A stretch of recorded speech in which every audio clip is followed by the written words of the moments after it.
Pakistan stock exchange के इस time के बेस्ट स्टॉक्स, ऐसे स्टॉक्स जो कि काफ़ी देर से ग्रोथ कर रहे हैं और फ्यूचर में भी ग्रोथ बहुत ही ज़्यादा करते नज़र आ रहे हैं। तो हम उन 4 स्टॉक्स को आज डिस्कस करेंगे कि वो 4 स्टॉक्स आखिर में पाकिस्तान स्टॉक एक्सचेंज के ग्रोथ स्टॉक्स कौन कौन से हैं। तो सबसे पहला जी हमारे पास फौजी फर्टिलाइज़र, जिसके काफ़ी ज़्यादा चर्चे चल रहे हैं। अगर हम इसकी एक साल की ही अगर इसकी हिस्ट्री पर जो प्राइस है वो देख लें तो एक साल में देखें कितना ज़्यादा ग्रो कर चुका है। एक साल में इसकी जो प्राइस है वो 104 से 286 तक आ चुकी है। तो इतना ज़्यादा इसका ग्रोथ पोटेंशियल है इस स्टॉक का, तो इस स्टॉक को लाजमी बाय करना चाहिए। इसका ईयर चेंज जो है 175% और ईयर टू डेट चेंज जो है 150% है। और इसका जो मार्केट कैपिटल है वो भी 361 बिलियन रुपीज़ है। और अगर हम इस नीचे बाकी चीज़ें देखें तो एनुअल रिपोर्ट में 2020 से लेकर 2023 तक के एनुअल रिपोर्ट्स हैं, जिसमें 2020 में सेल्स इंक्रीज़ हुई कंपनी की, 21 में इंक्रीज़ हुई, 22 में थोड़ी इंक्रीज़ हुई, 23 में और ज़्यादा इंक्रीज़ हुई और इसी निस्बत से प्रॉफिट काफ़ी ज़्यादा इंक्रीज़ होता गया। तो इसी तरह हम अगर क्वार्टर वाइज आ जाते हैं तो क्वार्टर वाइज में 2023 की निस्बत 2024 के क्वार्टर में सेल्स इंक्रीज़ हुई और प्रॉफिट भी इंक्रीज़ हुआ और 24 के सेकेंड क्वार्टर में प्रॉफिट और ज़्यादा इंक्रीज़ और इसी तरह 2024 के थर्ड क्वार्टर में भी प्रॉफिट बहुत ज़्यादा इंक्रीज़ हुआ। तो चूँकि प्रॉफिट इंक्रीज़ होता जा रहा है, इसी तरह अर्निंग पर शेयर भी अगर आप देखें क्वार्टर में 7 वो 2023 के लास्ट क्वार्टर में थी, थर्ड क्वार्टर में, तो वहाँ पे भी 7 अर्निंग पर शेयर थी जो कि उससे इंक्रीज़ होकर अब 12.95 मतलब कि 13 रुपीज़ तक की अर्निंग पर शेयर तक आ चुका है। तो ये इस टाइम का बेस्ट स्टॉक है जो कि अभी भी बहुत ज़्यादा ग्रो कर रहा है। तो इस वक्त हमें इसमें इन्वेस्टमेंट करनी चाहिए ताकि ये इसकी जो ग्रोथ है उसमें हिस्सा हमारा भी पड़ जाए। और नेक्स्ट स्टॉक भी फर्टिलाइजर सेक्टर का है, एंग्रो फर्टिलाइजर कंपनी लिमिटेड। चूँकि फर्टिलाइजर सेक्टर हमेशा ग्रो ही करेगा तो यहाँ पर ये फर्टिलाइजर सेक्टर में हमें काफ़ी ज़्यादा इन्वेस्टमेंट करनी चाहिए। तो इसका भी अगर हम ग्राफ देख लें एक साल का, जिस तरह के फौजी फर्टिलाइजर का सोई देखा तो उसकी भी इसी तरह की ग्राफ था कि प्राइस उसकी नीचे से काफ़ी ऊपर तक चली गई।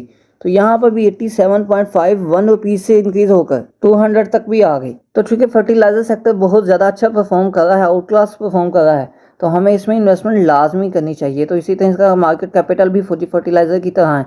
तो यहाँ पर जो सेल्स है इसकी वो देख लेते हैं। सेल्स भी 2020 में 21 में इंक्रीज़ हुई, 22 में थोड़ी इंक्रीज़ हुई और 23 में बहुत ज़्यादा इंक्रीज़ हुई।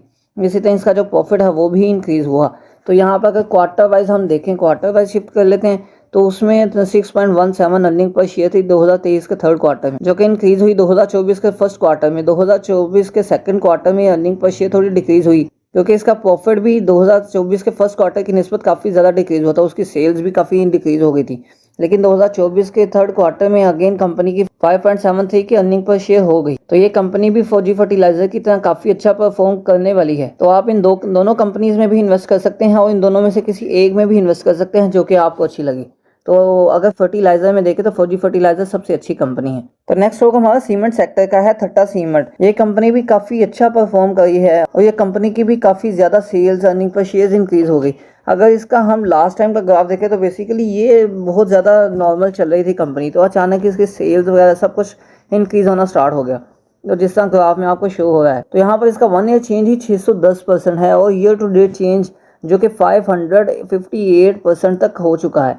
तो इसी तरह अगर हम इसकी जो बाकी चीज़ें जो वो सेल्स वगैरह हैं उसको देखें, उस पर नज़र डालें, 2021 में जो सेल्स हैं 2022 में इंक्रीज़ हुई, 2023 में और इंक्रीज़ हो गई, 2024 में भी इंक्रीज़ हुई इसकी सेल्स।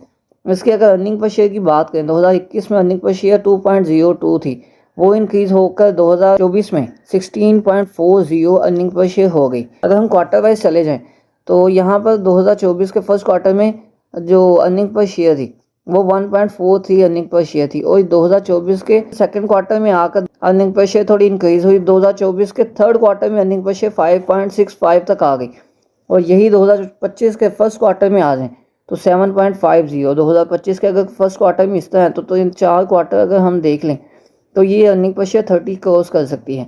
तो मतलब कि ये भी कंपनी काफ़ी अच्छा परफॉर्म कर रही है। तो इस कंपनी में भी इन्वेस्टमेंट की गई, हमारी जो वेल्थ है वो काफ़ी ज़्यादा ग्रो कर सकती है। तो ये नेक्स्ट फार्मास्यूटिकल इंडस्ट्री का स्टॉक है सिटी फार्मा। अब ये सिटी फार्मा भी बेसिकली एक बहुत अच्छा स्टॉक है। इसका एक साल का जो ग्राफ है ये आपके सामने है। तो ये एक साल के ग्राफ में ये 20 रुपीज़ से बढ़कर यहाँ तक आ गई। तो ये जो 41-44 रुपीज़ तक ट्रेड हुई। अब यहाँ पर इसका 1 ईयर चेंज और ईयर टू डेट चेंज भी आपके सामने है और ये मतलब ये काफ़ी अच्छा परफॉर्म कर रही है।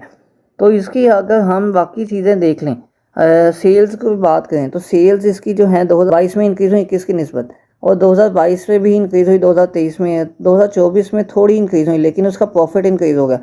तो अर्निंग पर शेयर 21, 22, 23 और 24 में काफ़ी ज़्यादा इंक्रीज़ हुई। तो अगर हम क्वार्टर वाइज इसको देखें तो 2025 के फर्स्ट क्वार्टर में उसने एज यूजुअल जिस तरह की ये कंपनी ग्रो कर रही है उसके मुताबिक ही इस कंपनी ने अपना प्रॉफिट जनरेट किया, अपनी सेल्स की, और इसकी अर्निंग पर शेयर 0.88 रही।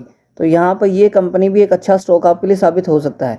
तो ये स्टॉक आपको कैसे लगे, अपनी राय से कमेंट सेक्शन में लाजमी आगाह कीजिए। तो वीडियो अच्छी लगी है, वीडियो को लाइक और दूसरों की हेल्प के लिए शेयर लाजमी करें, और मज़ीद ऐसी वीडियोज़ को देखने के लिए इस चैनल को सब्सक्राइब कर लें।